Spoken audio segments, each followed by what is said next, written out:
Hi, I'm Dan Costa, the Chief Content Officer at Worth Media Group, and I am here at the Milken Global Conference. I am joined by Kanika Singh, the Director of Innovative Finance at the Milken Institute. Thanks so much for taking the time to talk to me. Thanks, Dan. It's good to be here. So, innovative finance, when I think finance, I think money, I think suits, I think spreadsheets. I don't necessarily think of innovations, with the possible exception of Bitcoin and crypto. But tell me how you define innovative finance and what you work on here at Milken. Absolutely. So the innovative finance team is really interesting because we're a very small team and we work with our partners and sponsors on very specific projects focusing on market failures or funding gaps. And I work at the intersection of climate and finance. So to give you an example, last year we had an investor group come to us and say, well, there's an investment gap in critical minerals in the supply chain. Let's figure this out. And so we go out and we do our research and we do off-the-record stakeholder interviews because at the end of the day, it's not our opinion that matters, it's the stakeholder opinion that matters across the spectrum. And so we get their interviews, we get their feedback, and then we do curated convenings. These are private sessions, Chatham House rule, alongside our conferences, and that informs the report that we then put out. So the report contains typically between 2 to 3 solutions that are ready to be picked up and operationalized by the industry. It's not a private report. But the goal of the Innovative Finance Report is it reflects the feedback of about anywhere between 60 to 100 stakeholder interviews and curated convenings of our asset owners and asset manager network. So one of the things as I was researching this, AI turns up because AI turns up in every conversation these days, but I didn't necessarily intuit the connection between new AI technologies and the supply chain of critical minerals. Tell me how those two things intersect. No, it absolutely does. And one of the big things that AI and machine learning is doing is de-risking, right? And so what happens with critical mineral supplies is we all know we need more of critical minerals and we need more diversified supply. Well, that means we need to mine more.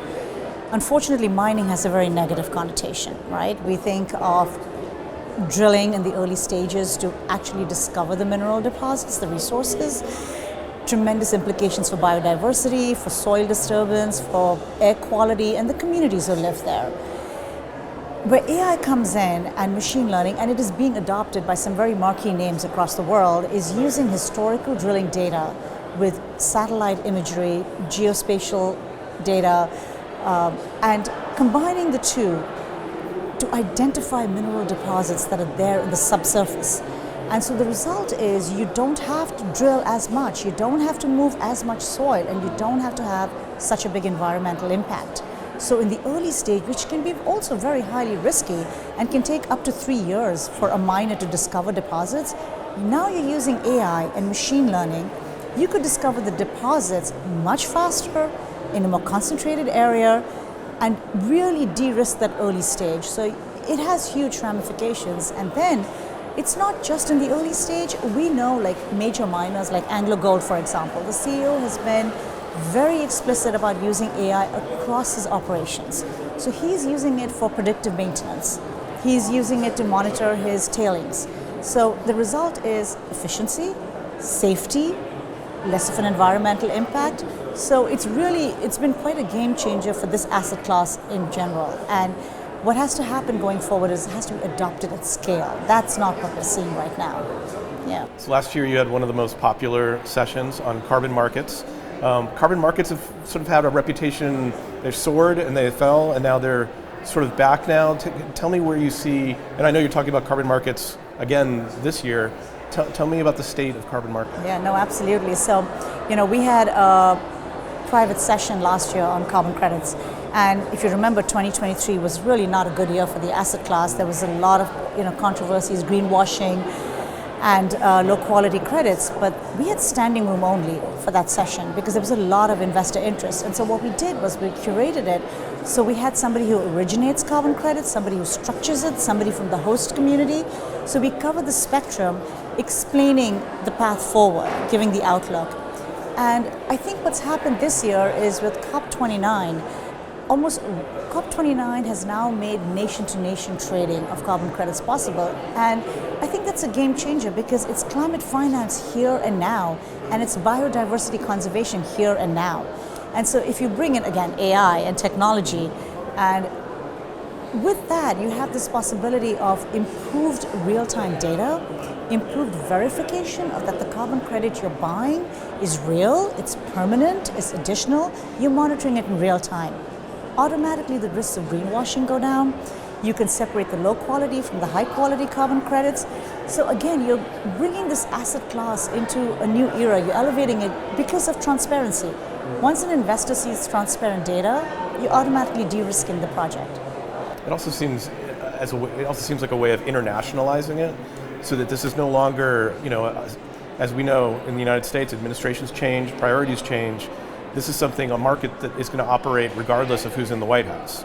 And are you optimistic that? I really am. I mean, our carbon credits panel this year, we have an amazing stakeholder representation. We have somebody who's involved in one of the largest Amazon rainforest carbon credit reforestation programs.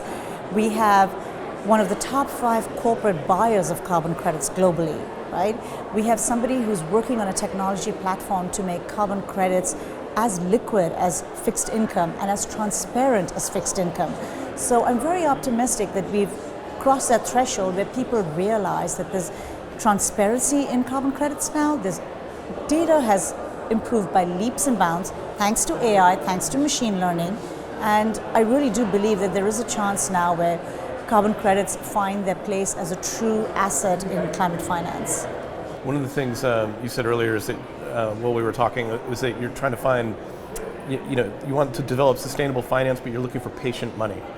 And talk a little bit about what sustainable finance means and how, money will be made, but it needs to be made in the right way with the right people being, taking advantage of it. Can you talk a little bit about that? Yeah, I couldn't agree more. So, I'll give you an example of the critical minerals project. One of the problems that the mining sector has, it's been associated with a very high ESG risk premium, including the social license to operate. That's been the result typically. And it's gone through boom-bust cycles because the mining companies have been very heavily reliant on the equity markets, right, on public capital markets. And in down cycles, the private equity, the opportunistic capital comes in. Given the global demand that is set to account for critical minerals now, it is really important to bring in the patient and strategic capital. So our work has centered around what is the right financing framework, right, that makes this a sustainable and a resilient supply chain. And that's when you have to bring in patient and strategic capital like the end users. When end users come to the table, when public capital comes to the table and provides that kind of de-risking effect, it can be tremendous. And we are seeing it. We are seeing the General Motors of the world coming in with offtake agreements, providing upfront capital. General Motors has done it with a mine in Canada, and they aim to have the first low-carbon mine-to-battery supply chain. So it is very encouraging, and I think increasingly there is an understanding that we need more patient and strategic capital at the table. So the conference is just getting underway. There's a lot of very smart people. There's a lot of investors here. There's a few celebrities here. Who are you looking forward to talking to this week? If I could talk to someone, I think it would be Tony Blair. Okay. Amazing speaker, and he takes me back to my days in London when he became Prime Minister for the first time. And back then it was just still television. There was no streaming. Mm-hmm. So we got to watch Tony Blair speak, and it was hope, and it was promise, and it was a very uplifting message. Okay. So we'll see if we can make that happen. Kanika, thanks so much for taking the time to talk to me. I'm Dan Costa with Worth Media Group. If you want to see more videos like this, check out our page on YouTube. I'll see you there.